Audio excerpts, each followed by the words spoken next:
할렐루야, 좋은 날입니다. 정부의 지침에 따라 놀라운 교회는 오늘부터 인터넷 예배를 드립니다. 언제까지 드릴지는 모르지만 우선은 2주 동안 이렇게 드려질 것이고요. 그리고 앞으로도 계속 드려질 수도 있지 않을까 싶습니다.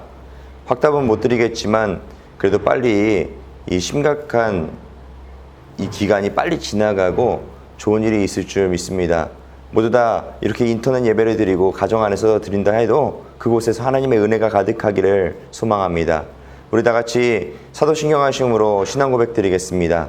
전능하사 천지를 만드신 하나님 아버지를 내가 믿사오며 그 외아들 우리 주 예수 그리스도를 믿사오니 이는 성령으로 잉태하사 동정녀 마리아에게 나시고 본디오 빌라도에게 고난을 받으사 십자가에 못 박혀 죽으시고 장사한 지 사흘 만에 죽은 자 가운데서 다시 살아나시며 하늘에 오르사 전능하신 하나님 우편에 앉아 계시다가 저리로서 산자와 죽은 자를 심판하러 오시리라. 성령을 믿사오며 거룩한 공예와 성도가 서로 교통하는 것과 죄를 사하여 주시는 것과 몸이 다시 사는 것과 영원히 사는 것을 믿사옵나이다. 아멘.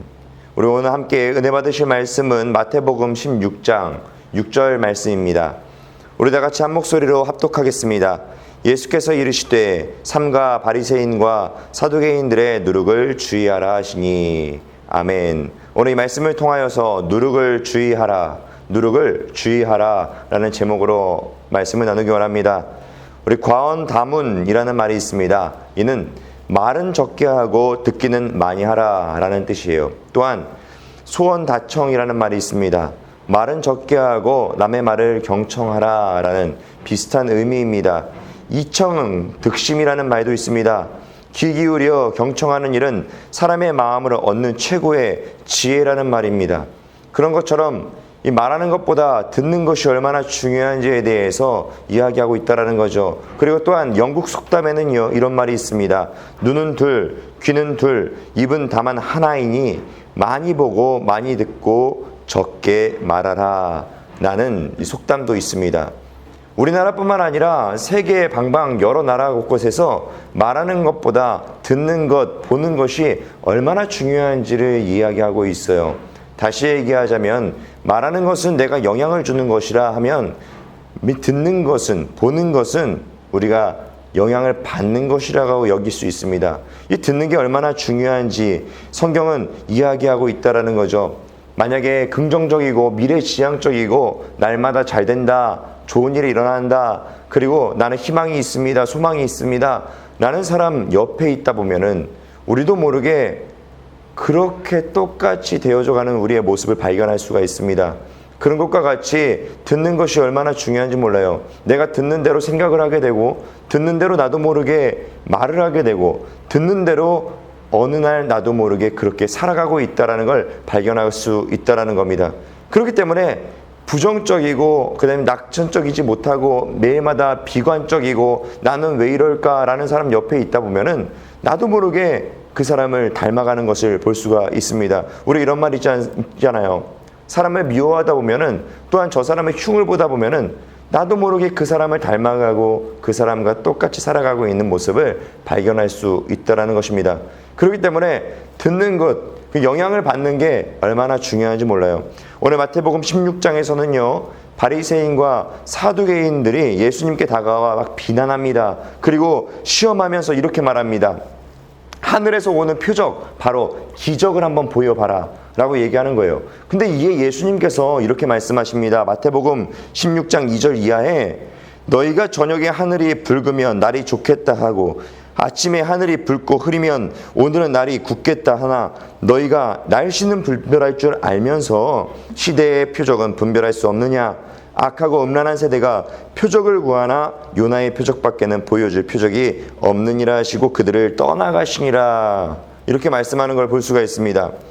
바리새인과 사두개인들이 표적을 보여봐라, 기적을 보여달라 라고 얘기하는데 예수님께서는 단칼에 거절하는 겁니다. 너희들에게 표적을 보여줄 수가 없다, 기적을 보여줄 수가 없다, 너희들이 볼 수 있는 표적은 요나의 표적밖에 없다 라고 얘기하는 걸 볼 수가 있는데, 요나는요 우리가 보면은 이렇게 생각할 수 있습니다. 요나는 하나님께서 니느웨 성에 가서 그들의 구원을 선포하라고 얘기합니다. 너희들 회개하고 하나님께 돌아와라 라고 얘기하는 거죠. 그런데요, 요나에게는 편견이라는 게 있었습니다. 자기 마음속에서는 니느웨가 너무나 자기들에겐 원수지간이기 때문에 편견이라는 게 가득 차 있었어요. 하나님을 믿지 않는 민족이고 자기들의 우상들이 있고 범죄를 저지르는 나라고, 그리고 이 요나에게 있어서만큼은 너무나 원수 같은 사람들, 그렇기 때문에 그곳에 가서 구원을 선포하는 것도 싫고, 그리고 구원한들, 저 사람들에게 하나님께 돌아오라고 얘기한들, 회개하라고 얘기한들, 저 사람들이 돌아와서 하나님을 믿을 거라는 생각이 없었습니다. 그게 바로 편견이죠.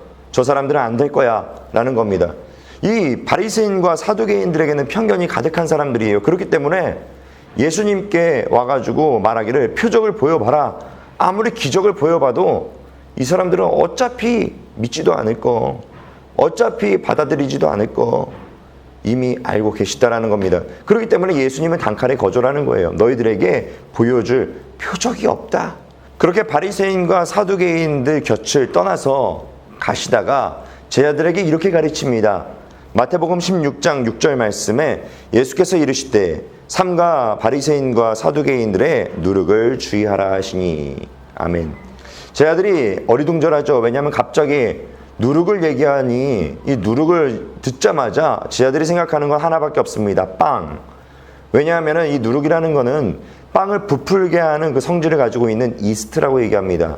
그렇기 때문에 이 누룩이 들어가면은 빵이 부풀러 오르는 그런 역할을 해주는 것이기 때문에 제자들이 받아들이는 거는 빵밖에 없는 거예요.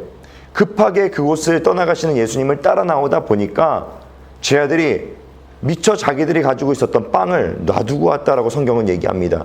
그렇기 때문에 제자들의 관심사는 빵에밖에 없어요. 예수님이 말하는 누룩의 진짜 의미는 모르고 빵에만 관심이 있고, 아, 내 빵을 안 가져왔는데, 맞아, 아, 빵을 가져왔어야 되는데, 이런 생각만 하는 겁니다. 근데 예수님이 말한 누룩은 그것이 아니라 이 바리새인과 사두개인들이 가지고 있는 그 교훈, 그들의 영향력, 그들의 말, 그런 것들을 가지고 누룩이라고 이야기했다라는 걸 우리 성경을 통해서 알 수가 있습니다. 그런 것처럼 영향을 받는 것은 굉장히 중요하다라는 것이죠. 사두개인과 바리새인들이 가지고 있었던 그 영향력은요, 엄청났습니다. 바리새인과 사두개인들은 유대 나라에서 어느 정도의 권력을 가지고 있었고, 그리고 영향력이 있었던 사람들이 바로 이 사람들입니다. 이 사람들에게는요, 유대주의 사상과 편견이라는 게 가득 차 있었어요. 그러니까 자기 나라의 민족 사상, 유대인 아니면 안 된다, 유대인은 우월하다라는 그런 사상, 그리고 다른 사람들은 별 볼 일 없다, 이방인들은 저주받아 마땅하다, 여러 가지의 편견, 이러한 것들로 똘똘 뭉쳐 있다 보니까 그 사람들의 자꾸 정보를 듣고 그 사람들의 영향을 받으면 똑같이 그렇게 되어져 가는 겁니다. 예수님은 그걸 원치 않으세요. 그게 얼마나 잘못된 건지 예수님은 알고 계신다라는 거죠. 그렇기 때문에 제 아들에게 그들의 영향력을 받지 않도록 주의하라라고 얘기하는 걸 볼 수가 있습니다. 이 편견이라는 건 굉장히 무서운 겁니다. 나와 좀 다르다라고 해서 내가 판단한 것과 너의 판단이 좀 다르다, 아니면은 내가 생각한 것과 너와 다르다라고 했을 때 그거는 틀리다라고 얘기하는 게 편견입니다. 그 나는 맞고 너는 틀려라고 얘기하는 게 편견이에요. 그 편견이라는 게 우리 안에 있으면은 사람들을 심판대에 올리고, 그리고 사람들을 판단하고 비판하기 시작합니다. 비판하고 판단하고 심판하는 것은 절대 사람이 하면 안 되는 부분이에요. 그런데 이 편견이라는 게 들어오면은 내 기준에 따라서 아니다라고 생각하는 거는 저 사람은 나빠, 저 사람은 아니야, 저 사람은 잘못됐어 라고 얘기하게 된다라는 거죠. 사람은 불완전합니다. 불완전한 존재인, 온전하지 못한 불온전한 존재인 이 사람이 비판하고 판단하고 심판하기 시작하면은 너무나 잘못되게 살 수 있다는 걸 기억하시기 바랍니다. 그렇기 때문에 예수님께서는 제자들에게 사두개인과 바리새인들의 누룩을 주의하라, 교훈을 주의하라, 그들의 영향력을 주의하라 말씀하는 걸 볼 수가 있습니다. 빵에 누룩이 바로 이 이스트를 섞어 놓고 그 다음에 시간을 내버려 두면은 이 누룩이 퍼져나가서 빵을 발효시킨다라고 합니다. 근데 뭐 그렇다고 해도 그곳에 누룩이 있는지 이스트가 섞였는지 안 섞였는지 전혀 모른다라고 얘기해요. 발견할 수 있는 사람은 없다라고 얘기합니다. 그런데 언제 발견할 수 있느냐? 빵을 불 속에 넣었을 때 그때 이스트로 인하여서 부풀어 오르는 빵을 보면서 아, 저곳에 이스트가 들어갔구나, 저곳에 누룩이 들어가 있었구나 라는 것을 알게 된다라는 거예요. 우리 안에도 누룩이 있는지 없는지 우리는 발견할 수가 없습니다. 일상생활을 살아가다 보면은 사람들은 그렇게 얘기하죠. 야, 너 그것 좀 고쳐. 너 그건 잘못된 것 같아. 야, 너 안 그랬는데 왜 이제는 왜 그러니? 너 너무 변했어. 라고 아무리 얘기를 해도 자신은 모릅니다. 내가 잘못되게 살아가고 있는지 하나도 몰라요. 그리고 우리는 그렇게 생각할 수도 있죠. 왜 나는 다르지 않은데, 나는 변하지 않았는데 왜 사람들이 왜 저럴까? 라고 생각할 수 있습니다. 자기 자신은 절대 발견할 수 없어요. 옆에 있는 사람도 다 발견할 수는 없는 겁니다. 그러나 내 안의 누룩을 발견할 때 그때가 있다라는 걸 기억하시기 바랍니다. 내 안의 누룩을 언제 발견할 수 있느냐? 첫 번째로는 불같은 시험이 우리에게 다가와서 나를 태울 때, 그때 우리는 누룩을 발견할 수가 있습니다. 성경에 보면은 잠언서 17장 3절에 이렇게 말씀합니다. 도가니는 은을, 풀무는 금을 연단하거니와 여호와는 마음을 연단하시느니라. 아멘.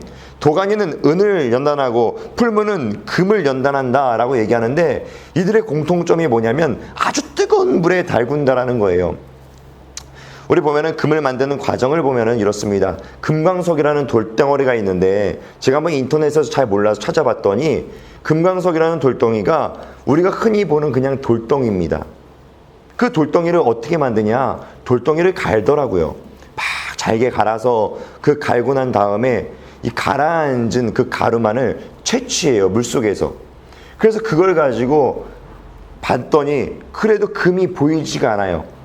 뜨거운 불 속에다가 넣고 풀무불에 넣어서 그렇게 연단하다 보니까 나중에는 이 불순물인 수은과 여러 가지의 물질들이 다 증발해서 다 타버려서 없어져 버리고 나중에 남는 게 금이더라는 거예요. 제가 그걸 보면서 많은 생각을 했습니다. 이렇게 연단을 해서 은과 금을 만드는 것과 같이 하나님 말씀하시는 거예요. 마음을 연단한다. 하나님께서는 우리의 마음을 연단해서 불순물을 제거하신다라고 성경은 이야기하고 있다는 것입니다. 불같은 시험을 통과하는 과정, 그 과정은 바로 우리 안에 있는 이 불순물, 누룩과 같은 섞이지 말아야 될 것들을 다 태워져가는 과정이라는 걸 기억하시기 바랍니다. 말라기 3장 3절 현대인의 성경으로는 이렇게 얘기합니다. 그가 은을 재련하여 깨끗하게 하는 자같이 앉아서 레위 자손을 깨끗게 하되 금은처럼 그들을 연단하여 그들의 여호와께 의로운 제물을 드릴 수 있게 할 것이다. 아멘. 하나님께 드려지는 것, 하나님 앞에 나아가는 것, 하나님께서 붙들고 살아가는 인생, 그 인생은요 그냥 받으시는 게 아닙니다. 불순물들을 다 제거해서, 그리고 하나님께서는 사용하시고 받으시고 하나님께서 함께 하신다라는 걸 그 기억하시기 바랍니다. 우리의 불순물을 갖고서는 하나님과 함께 할 수가 없는 것이에요. 하나님과 함께 살아가고 싶습니다. 하나님 내 인생 책임져 주십시오. 하나님께 내 경영을 맡깁니다. 하나님께서는요 불같은 연단을 우리에게 주신다라는 거예요. 그리고 우리의 불순물을 제거해 주시고 걸러 주신다라는 걸 기억하시기 바랍니다. 하나님께서 욥을 시험하시는데 욥은요 너무나 억울하게 보입니다. 욥이 그리 큰 잘못을 하지 않았는데도 이 저주 같은 일들이 일어나요. 욥이 겪은 고통은, 고난은, 그 시험은, 불같은 시험들은 감당하기 쉬운 그런 가벼운 것들이 아니었어요. 재산이 다 날아가 버리고 한순간에, 그리고 10명의 자녀들이 다 죽어버리고, 그리고 아내는 저주하면서 내게서 떠나가 도망가 버리고, 그리고 친구들이 와가지고 저주하면서 너 죄 때문이다라고 하면서 하며 그렇게 정죄하고, 그리고 자신의 몸은 죽고 싶어도 죽지 못하고 너무나 괴로움에 시달려야 되는 그 질병에 시달리고 얼마나 괴로워하는지 몰라요. 그런데 그런 욥이 이렇게 고백합니다. 욥기서 23장 10절 말씀에 그러나 내가 가는 길을 그가 아시나니 그가 나를 단련하신 후에는 내가 순금같이 되어 나오리라. 아멘. 다시 한번 얘기하지만 욥은요 지금 이런 고백하는 있는 상황이 어떠냐. 자녀들은 다 죽고 아내는 저주하면서 떠나갔고 그리고 친구들은 자기에게 와가지고 위로는커녕 정죄하고 있고 자기는 죽고 싶은데도 이 질병에 시달려 어쩔 줄 모르고 사업은 다 망했고 어떻게 하지 못하는 시험 가운데 있는 게 욥이에요. 그런 욥이 이런 고백을 하는 겁니다. 내가 가는 길을 그가 하시나니 그가 나를 단련하신 후에 내가 순금같이 되어 나아갈 것이다. 한국에 어느 수학 선생님이 덴마크 수학 선생님에게 인터뷰한 내용이 있습니다. 그 덴마크 수학 선생님에게 우리나라의 수능 시험을 이렇게 앞에다가 보여주면서 수학 시험을 한번 풀어보라고 얘기합니다. 근데 덴마크 그 수학 선생님이요, 문제를 한참 보더니 그냥 이렇게만 얘기했어요. 한국에서의 시험은 너무 전형적인 문제들 같다라고 얘기했어요. 그 의아해하면서 한 가지 더 질문합니다. 근데 이 문제들에겐 왜 글이 없습니까? 풀어야 되는 시간은 이렇게 짧은데 왜 이렇게 문제에 글이 없습니까?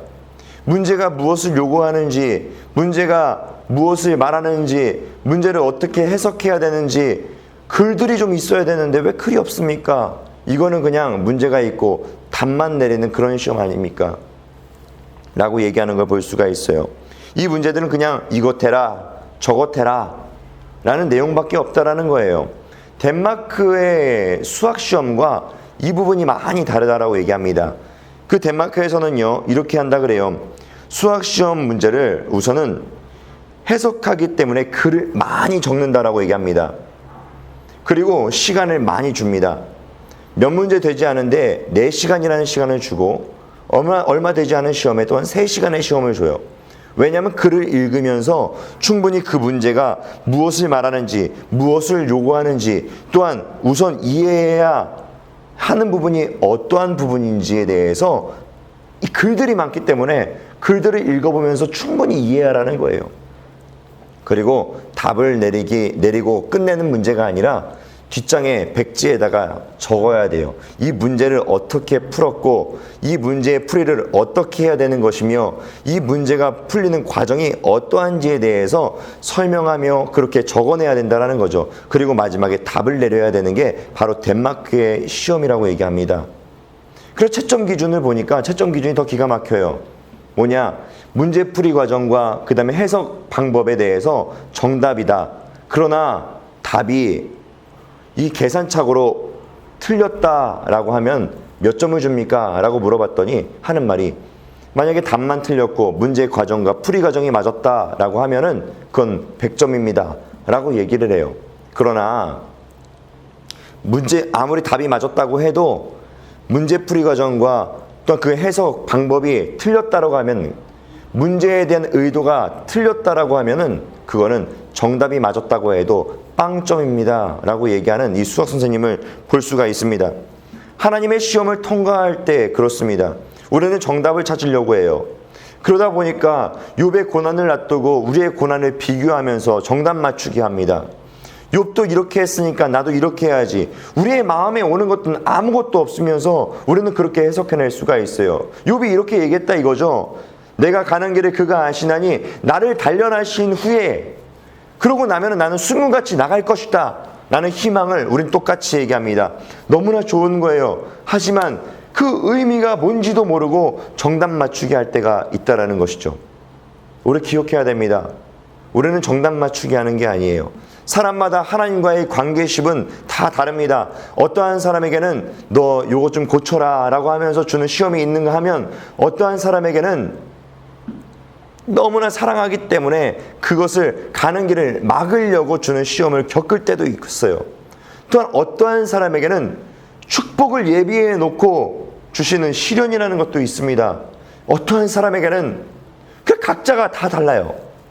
각자가 다 다른데 우리는 막연하게 정답만 맞추려고 한다라고 하면은 안 된다라는 것을 기억하시기 바랍니다.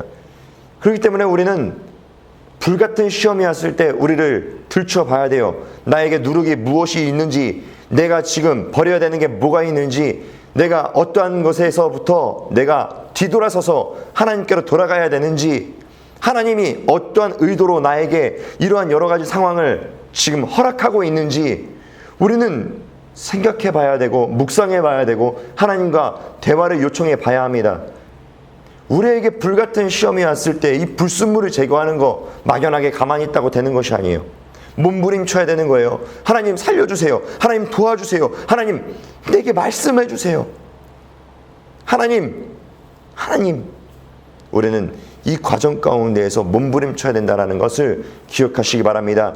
우리 안에 이 누룩을 없애는 방법, 누룩을 거부하는 방법, 바로 두 번째는 불같은 성령이 우리에게 임하시면 누룩은 더 이상 우리에게서 영향력을 끼치지 못한다는 것을 기억하시기 바랍니다. 성경에 보면 로마서 10장 17절 말씀에 이렇게 말씀합니다. 그러므로 믿음은 들음에서 나며 들음은 그리스도의 말씀으로 말미암았느니라. 아멘. 믿음은 들음에서 나는 것입니다. 그렇기 때문에 누구에게 듣냐? 이거는 굉장히 중요한 것이죠. 맨날 성공하는 사람들 옆에 가서 성공하는 스토리만 듣다 보면은 매일 그런 생각밖에 안 하는 거예요. 내가 어떻게 하면 성공할까? 잠도 못 자고 내일은 이렇게 살아볼까? 그 다음 날은 이렇게 살아볼까? 성공한 사람들의 마지막은 늘 그렇게 얘기합니다. 참 허무하다. 허무의 길을 계속 가면서 우리는 고민할 수가 있습니다. 이 길이 내가 가장 행복해질 수 있는 길이야. 내 행복만을 가지고 날마다 전진하는 우리의 인생을 살펴볼 수가 있다는 것이죠. 내가 무엇을 듣냐는 굉장히 중요하다는 거예요. 그게 나를 죽이는 길인지 살리는 길인지 모르고 우리는 따라갈 때가 있다는 것이죠. 우리의 가치관은 그렇게 형성이 됩니다. 하나님께서는 그렇게 가치관을 만드는 누룩을 주의하라고 말씀하세요. 성령이 우리에게 임하시면 하나님의 음성을 듣기 시작해요. 우리의 생명을 살리시고 우리에게 생명을 주시고 나를 정말 기쁘게 하시고 나를 축복의 길로 인도하시는 하나님의 성령이 성령 하나님이 우리에게 불같이 임하시면 우리의 인생에서 영향력을 끼치는 건 사람이 아니라 성공이 아니라 다른 것이 아니라 진짜 생명의 길로 가게 하는 하나님이심을 기억하시기 바랍니다. 불같은 성령이 우리에게 임하시는 것이 얼마나 중요한지 몰라요. 누룩을 주의하라. 그러면서 누룩만 살펴보면서 저 사람에게는 어떤 능력이 어떤 누룩이 있을까? 저 사람에게는 어떤 영향력이 있을까? 저 사람 곁에는 가지 말아야 되겠다. 사람을 분별해야겠다. 저 사람은 좀 사귀지 말아야겠다. 저 사람은 가까워져도 되겠다. 우리 이렇게 구별하면서 사람 사귀려고 하잖아요. 하나님 그거 말씀하시지 않지 않겠어요? 어떠한 사람에게도 우린 다가갑니다. 어떠한 사람을 만날지 우린 몰라요. 늘 긴장하면서 저 사람은 거리를 둬야 되고 저 사람은 가까이 해야 되고 우리 이렇게 살 수가 없어요. 우리는 그거 신경 쓰는 게 아닙니다. 그거 신경 쓰지 말고 성령 하나님만 의지하면 되는 거예요. 불같은 성령이 우리에게 임하시면 내 안에서 늘 성령님께서 말씀하시고 내 안에서 늘 성령님께서 지도해 주시고 이 성령님으로 인하여서 하나님이 너무나 알고 싶어서 날마다 말씀을 묵상하고 말씀을 접하고 말씀을 읽어내려가는 것이 너무나 달콤해지고 너무나 행복해서 잠자는 것도 아까워서 성경을 보게 되면서 하나님의 음성을 듣게 됩니다. 그러면 어떠한 사람을 만나도 내가 날마다 인풋되는 게 아니에요. 날마다 누군가에게서 영향력만 받는 사람이 되는 게 아닙니다. 내 안에서 아웃풋이 되는 거예요. 하나님 내 안에서 역사하시고 하나님의 능력, 하나님의 영향력으로 다른 사람에게 영향력을 끼치는 사람이 된다라는 것이죠. 그렇게 되면 더 이상 나는 사람을 구별해서 만날 필요가 없는 거예요. 어떠한 사람을 만나도 내 영향력이 전달되기 때문에 결국엔 상관이 없는 것입니다. 불같은 성령이 우리에게 임하시면 누룩을 주의하면서 살지 않아도 된다는 것이죠.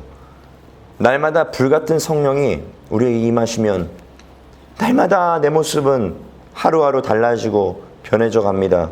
그 변해져 가는 모습이 불쾌하지 않아요. 얼마나 행복하고 만족스럽고 얼마나 기쁜지 모릅니다. 그러한 것들을 체험하는 것, 그거는 우리가 그냥 알고만 하나님, 나 하나님 믿습니다. 여기에서 끝나면은 그러한 일은 일어나지 않습니다. 나 하나님 믿습니다. 이러한 다짐으로 그러한 일들은 일어나지 않습니다. 불같은 성령이 우리에게 임하실 때 내 불순물은 다 제거되어지고 순수하게 하나님과의 관계가 형성이 되어 그렇게 날마다 내 변하는 모습, 하나님 닮아가는 모습, 예수님 닮아가는 모습, 성령의 인도하심 따라서 살아가는 모습으로 우리는 살아가게 될 줄 믿습니다. 그러므로 날마다 매일마다 성령을 구하고 성령을 찾고 성령을 두드리며 성령님 인정하고 환영하고 모셔드립니다 라면서 날마다 살아가시기를 주님의 이름으로 축원합니다. 기도하겠습니다. 사랑과 은혜가 많으신 하나님 감사합니다. 하나님께서 허락하신 이 인생을 통하여 아버지 하나님 그냥 살아가는 것이 아니라 하나님의 성령으로 인하여 날마다 변화되고 날마다 예수님 닮아가며 우리가 작은 예수로서 날마다 기쁨을 누리고 하나님께서 원하시는 대로 살아가는 인생 되기 원합니다. 하나님 이끌어 주시고 인도하시며 오늘도 성령 하나님 우리에게 임하여 주시옵소서. 하나님의 능력이 나타나게 하여 주시옵소서. 하나님께서 우리 안에서 역사해 주시옵소서. 날마다 우리를 가르치시고 지도하시고 하나님께서 인도하여 주시옵소서. 하나님께서 역사하실 일들을 기대합니다. 우리의 마음이 아픔도 하나님 치료하여 주시며 우리의 육신의 질병도 하나님 치료하여 주시옵소서. 감사하며 성령의 능력이 성령의 역사가 날마다 일어나기를 간절히 원하며 예수님의 이름으로 기도드렸습니다. 아멘. 헌금을 위해서 잠시 기도하겠습니다. 사랑과 은혜가 많으신 하나님 감사합니다. 오늘 아버지는 주님께 인터넷 예배를 통하여서 이제 드려집니다. 하나님께서 아버지 하나님 이 시간도 허락하신 예배이기에 우리가 이 시간에 하나님께 헌금을 드립니다. 하나님께서 아버지 하나님 우리의 마음을 드리는 이 헌금 또 마음으로 드리는 예배를 기뻐 받아주시고 하나님께서 마음껏 축복해 주시는 일이 가득하게 하여 주옵소서. 그리고 내 마음 가운데서 하나님을 향하는 그 감사함으로 드려질 수 있도록 하나님께 기쁨으로 드리게 하여 주시옵소서. 감사하며 기쁨으로 드리며 예수님의 이름으로 기도드렸습니다. 아멘. 할렐루야. 오늘부터 인터넷을 통하여 유튜브를 통해 우리 온라인 예배로 이렇게 만나 뵙습니다. 그래도 이렇게 만나 뵈어도 우리 다 같이 다 예배를 드리실 줄 저는 믿습니다. 다들 이렇게 예배를 드리셨으면 좋겠고요. 아무래도 좀 어색하고 아직까지 익숙하지 않으시겠지만 그래도 이 온라인을 통하여서 꼭 예배를 드리시기를 바랍니다. 이 안에서도 하나님의 은혜가 있을 줄 믿습니다. 기도하시고 마치겠습니다.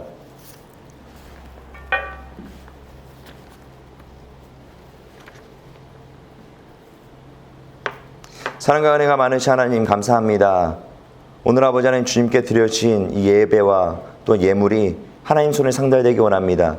하나님 기뻐 받아주시고 하나님께서 아버지 하나님 마음껏 축복하여 주옵소서. 아버지 하나님 하나님께 드려진 이 헌금의 30배, 60배, 100배의 결실이 맺어지는 그러한 귀한 일들이 일어나게 하여 주옵소서. 심는 대로 거두게 하여 주시옵소서. 감사하며 예수님의 이름으로 기도드렸습니다. 아멘. 지금은 우리 주 예수 그리스도의 무한하신 은혜와 하나님 아버지의 극진하신 사랑과 보혜사 성령님의 감동감화 인도 축복 내주 교통하심이 온라인 예배를 통하여서 우리 예배를 드려지고 있는 우리 놀라운 교회 성도님들 머리머리 위에와 가정과 생활과 환경과 또한 앞으로 하시는 모든 일들 가운데 하나님의 축복과 하나님의 권능이 하나님의 임재가 날마다 있기를 간절히 축원하옵나이다. 아멘.